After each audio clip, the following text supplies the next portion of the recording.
So distributed computing is another form of the multiprocessing. So distributed computing means there are many processors and each processor doing its own task, and when the task is completed, then the result is stored in main processor. Okay, so distributed computing is another form of the multiprocessing. However, the term distributed computing means different things to different people. In the sense of the multiprocessor systems are distributed systems because the processing load is distributed among processors that work collaboratively. So for example, if there is a motherboard and this motherboard has one processor, one main processor, and some other processors are also there. For example, Ethernet, for example, network controller, okay, input output controller, okay, and some DMA kind of controller. So these are also controllers and processors. Okay, so whenever these type of the processors are also associated with this type of the processing system, so it can be also known as a distributed computing system, because each processor doing its own task, and it reports to a main processor. Okay, so because the processing load is distributed among the, okay, so the common understanding is that the distributed system consists of a very loosely coupled processing units. Definitely this is a very loosely coupled processing unit, because it does not matter DMA is doing its own work or not, input output system having some delays, network system having some delays, processor will continue its own task. So these are loosely coupled.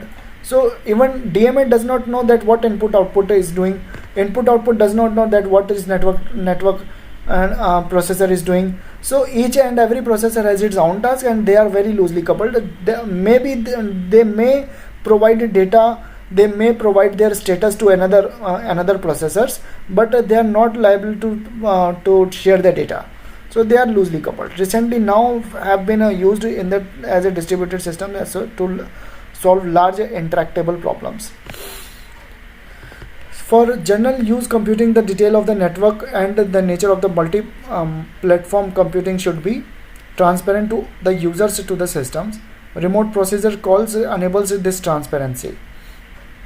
RPC uses, so transparency is important whenever there is a user, the user is there and the processing system is there, and after that some output pictures are there.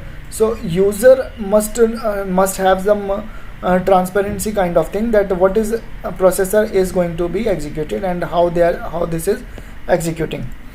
Okay, so RPC uses resources on remote machines by involving processors that reside and are executed on the remote machines. RPCs are employed by numerous vendors of the distributed computing architectures, including the Common Object Request Broker architecture (CORBA)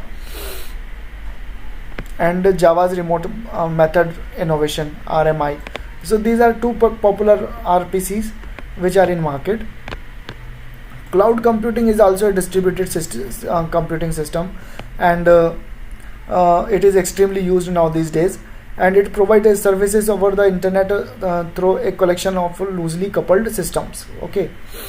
In theory, the service consumer has no awareness of the hardware or even its location.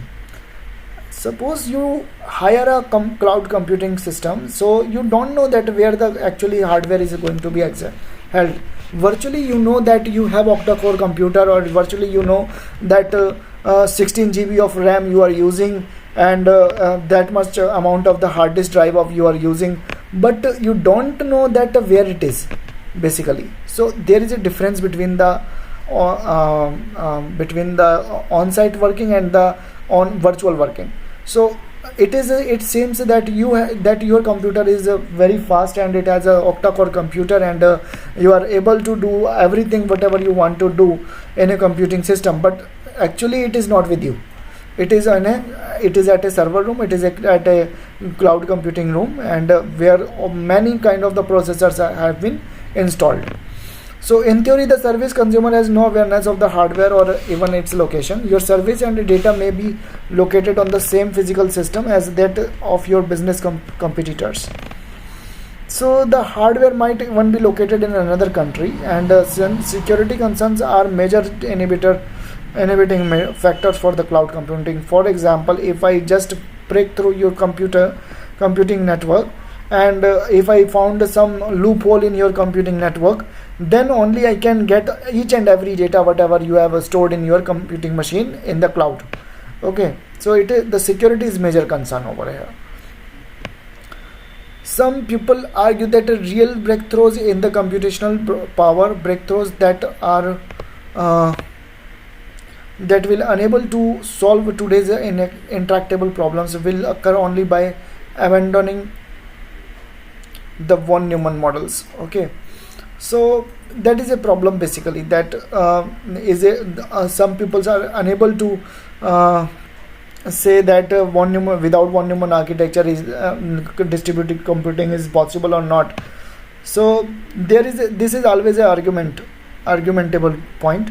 So numerous efforts are now underway to devise a systems that could change the way that we think about the computers and computation. In this section we will look at the three of these: data flow computing, neural network, and systolic processing. So in your syllabus you have only two, that is data flow computing and neural network. So in my next lecture I will tell you about the data flow modeling and data flow computing and neural networks. Enough. So thank you for this lecture.